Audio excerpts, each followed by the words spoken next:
top secret mo? Nag-try ako sa isang app. May nakilala ako. After 1 week, nagkita nga kami. And then, doon nga may naganap na kineme. Dati siyang Blood, ngayon he say more on lalaki na hindi straight. May mga masahista, may student, may daddy, as in gay na gay, merong discreet, mga ganon. Yung nakamit ko nga na boy is mas younger sa akin sa hotel. Sino nagbayad? Share kami. Tawag ng laman, tawag ng anong pakiramdam. Gay. Pero hindi ako yung nag-makeup, hindi ako yung nagde-dress. Bali yung nakatagpo ko nga ngayon is yun kami. Okay kami ngayon. Magte 10 months na kami. Kwento niya kasi is siguro inintindi ko kung bakit nandun siya that time.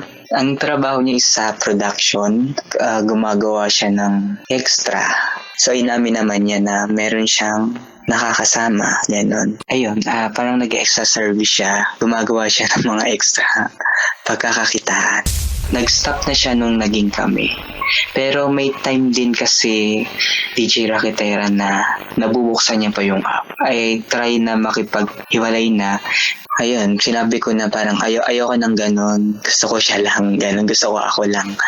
And then kung papatuloy siya ng ganon, baka parehas kaming, alam niyo, malagay kami sa sitwasyon na magkaroon kami ng sakit. Naniniwala ako kung ano yung binanggit niya sa akin mga pangako, pinanghawakan ko yun na hindi na siya gumagamit.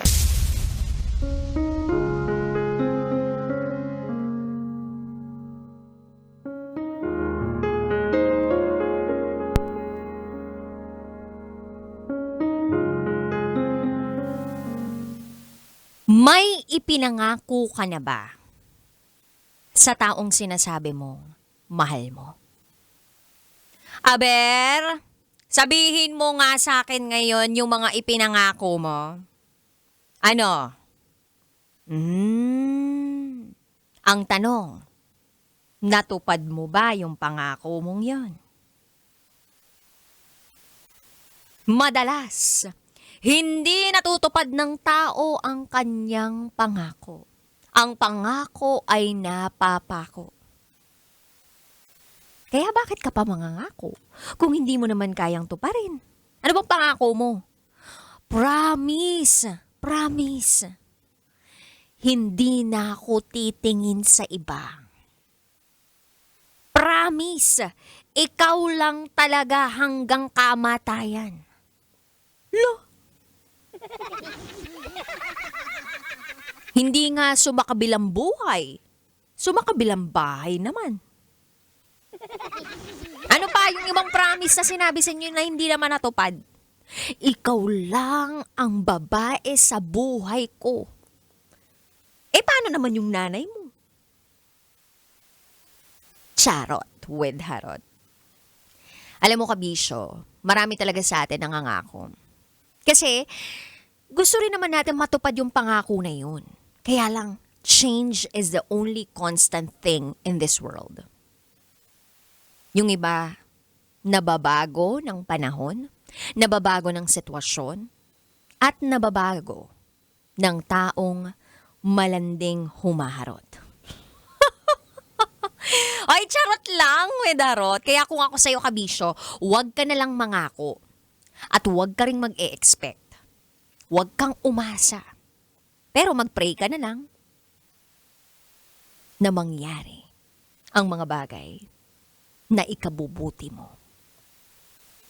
Alam mong mabuti, kabisyo, samahan mo ko. 9:00 ng gabi hanggang hating gabi.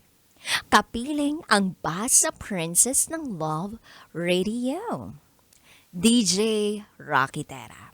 At ngayong gabi, samahan mo ko na alamin ang mainit, nakakapanabik, at mamasa-masa. Ay, may ganun ba? Nakakakiliti na lang. Narrated SPG Top Secret ng ating kabisyo. Eto na ang patikim ng rated SPG Secret File.